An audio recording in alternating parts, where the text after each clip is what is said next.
Aloha, it's Kiana, and here are today's top Hawaii headlines from the editors at the Honolulu Star-Advertiser.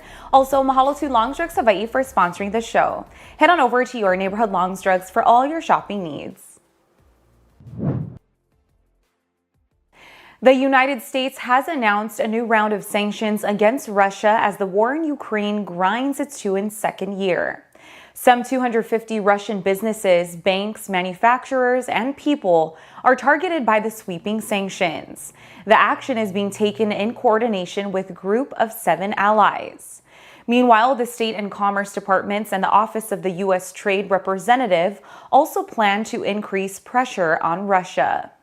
Among the steps are visa restrictions on certain members of the Russian military, an increase in tariffs on Russian products, and export restrictions.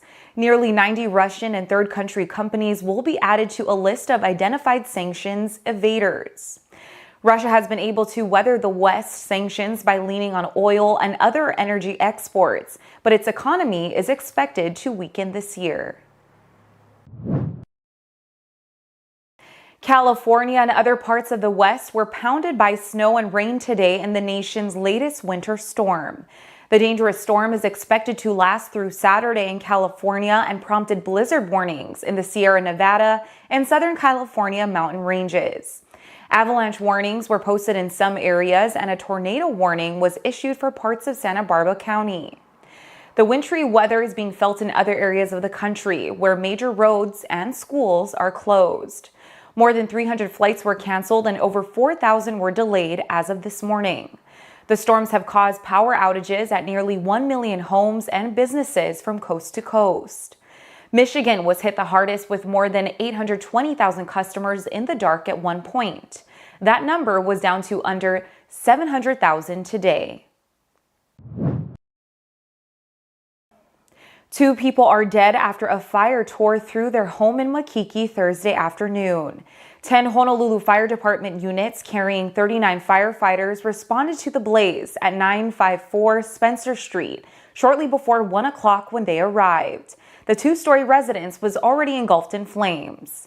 Battling the fire from Spencer and Prospect Streets, crews brought the blaze under control at 104 and extinguished it at 140.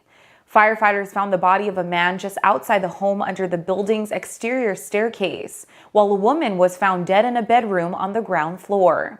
Authorities said they believe both were in their 60s or 70s. A neighbor said the couple hoarded cardboard and were regular smokers. The cause of the fire has not yet been determined. A moped rider was critically injured after he was hit by 2 vehicles in Mililani. Police said the crash occurred on Kamehameha Highway near Lenikuhana Avenue shortly after 7:10 Thursday night. A man was riding a moped southbound on the highway when he was rear-ended by a 32-year-old motorist about 3/4 of a mile from Lenikuhana Avenue. A 39-year-old motorist attempted to avoid the collision and veered off the roadway where they struck the moped rider. The rider was taken to a hospital in critical condition. Police said he was not wearing a helmet at the time of the crash.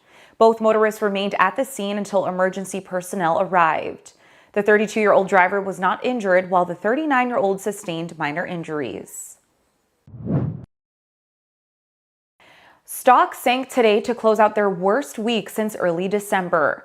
The S&P 500 fell 1.1% to cap its 3rd straight weekly loss of the year. The Dow Jones Industrial Average rose 1%, while the Nasdaq Composite fell 1.7%.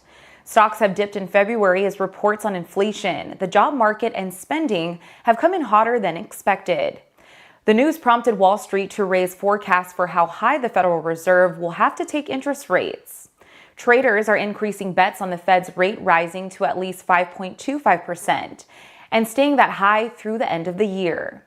Higher rates can drive down inflation, but they could also hurt investments and raise the risk of a recession.